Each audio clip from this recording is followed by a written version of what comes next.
There is no doubt that going for an electric vehicle can be quite intimidating. I mean, what if you just want a no-nonsense, easy-to-drive electric car that gives you some solid range? And what if you want an electric car that has some fun torque steer? Ooh, my name is Omar, and this is the Hyundai Kona Electric.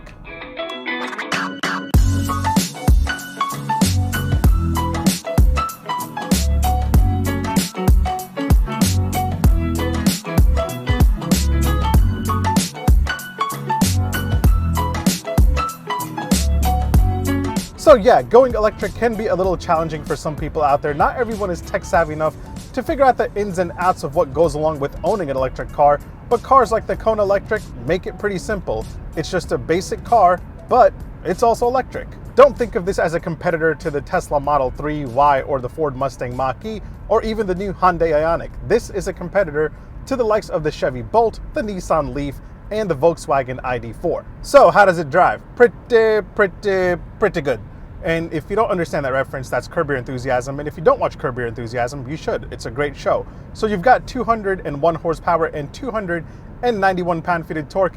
It's not necessarily super quick, but it will give you that electric car jolt. You have 3 drive modes to pick from. You have Comfort, Eco, and Sport mode. And when you put it in Sport mode, I'm in Eco now. When you put it in Sport mode and hit the gas, this thing takes off, but it's not super exciting. Overall, it's pretty easy and comfortable to drive. Again, this is not trying to beat a Tesla.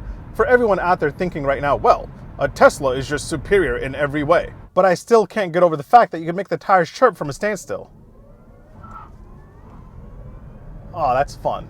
It'll still give you that electric car driving dynamic, so you can have a little bit of fun, but it is also just a simple Hyundai Kona that will get you from point A to point B very easily. So, do I recommend the Kona Electric? Well, let me give you a quick tour of it first, and then I'll give you my opinion on whether or not if you should buy this over the competition. Make sure you hit like, make sure you hit subscribe. All right, let's do this. All right, before we talk pricing and take a look at the exterior and the interior, let's take a look at some of the cool and interesting things that you should know about the Hyundai Kona Electric. Now, one of the first interesting things that I found on the Kona Electric was the location of the charger port. It doesn't hang out on the side, on the taillights, or any place where you would usually expect it. It hangs out right here on the front. Now that may look like an odd placement, but it is very convenient when you're pulling up to a charging station and plugging it in. You don't have to pull the cable to the left or the right. You just pull it straight forward and plug it right in.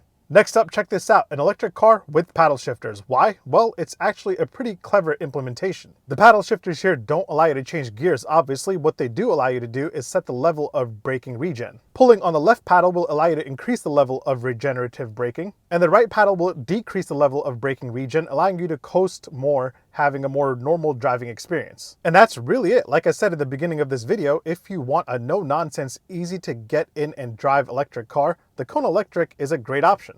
Now let's talk pricing. You only have 2 trim levels to pick from, including the SEL, which starts at $34,000, and the Limited, which starts at $42,500. And don't forget, you have a federal tax credit of up to $7,500 to save you some extra money. So what's the difference between the SEL and the Limited? The Kona Electric SEL comes standard with a bunch of features, including a gorgeous 10.25-inch digital instrument display that has a lot of informative data on your electric car. It doesn't have any full screen map view or anything like that.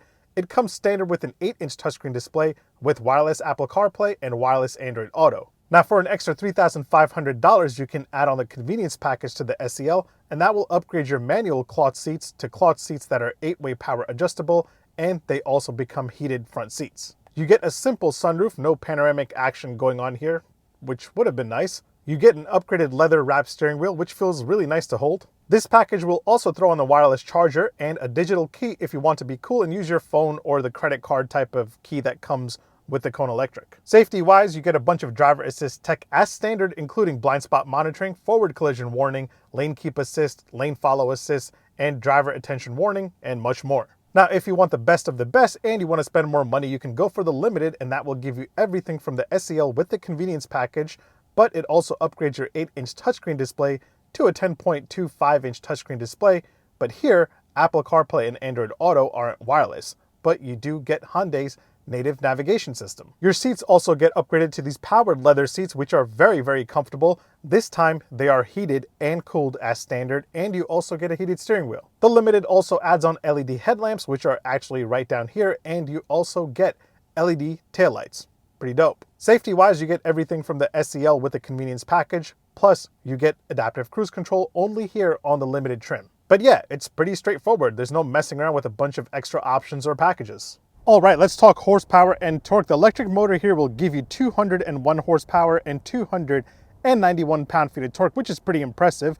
And obviously, since this is an electric car, there's just a single-speed transmission. Now, again, this isn't a performance-focused electric car. 0 to 60 here comes in at 6.4 seconds, and you have a top speed of 110 miles an hour. That 6.4 seconds is not that bad. I think it's actually pretty impressive for the Kona. Now, in terms of fuel economy, or battery economy, if you will, you get a total of 132 mpge city and 108 mpge highway. Your range comes in at 258 miles. The battery capacity comes in at 64 kilowatts. Now, in terms of battery charge time, going from 10 to 80% will take you 9 hours and 15 minutes if you use a level 2 standard 7.2 kilowatt charger. If you step up to the level 3 quick charge 50 kilowatt, that will take you 64 minutes, and 100 kilowatts will take you 47 minutes, which is not bad.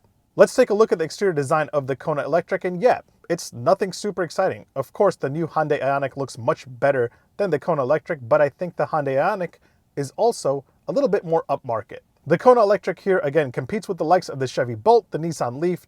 It also competes with the Kia Niro Electric, its sibling, and maybe even the Volkswagen ID4. And honestly, when it comes to that bunch, this is a better looking option in my opinion. But yeah, it's a pretty simple, tiny, subcompact electric crossover SUV hatchback, or whatever you want to classify it as. Man, it is freezing out here today. Cargo capacity wise, you have a total of 19.2 cubic feet behind the second row, and with the second row folded, you have a total of 45.8 cubic feet, so it's not bad for this size. Hop inside the new Kona Electric, and just like the outside, it's pretty simple and pretty straightforward. There's no crazy bells or whistles. Again, this is meant to be an easy to drive, no theatrics electric car. The overall quality isn't bad. Yes, there is a bunch of hard plastics around here, but I've said it before and I'll say it again. Hyundai does an outstanding job when it comes to using plastics in their car.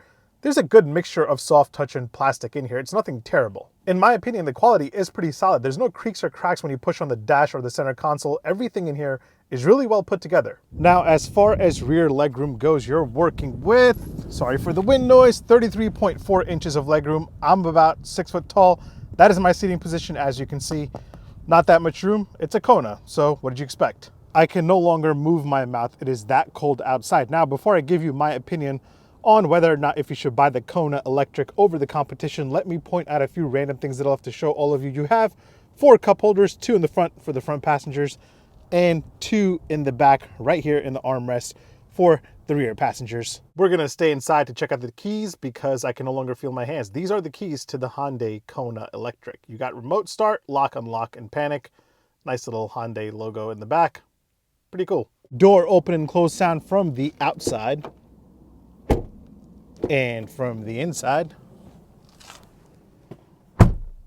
pretty solid for a Kona. Charging game wise, you're working with a wireless charging pad right there and a USB-A port. You don't have any USB-C ports. You've also got a cigarette lighter charger and a USB-A port right here under this floating center console thing. My people in the back get to fight over one USB-A port, and that's it. It is now time to hear the indicator and horn sound here on the 2022 Hyundai Kona Electric. Indicator first.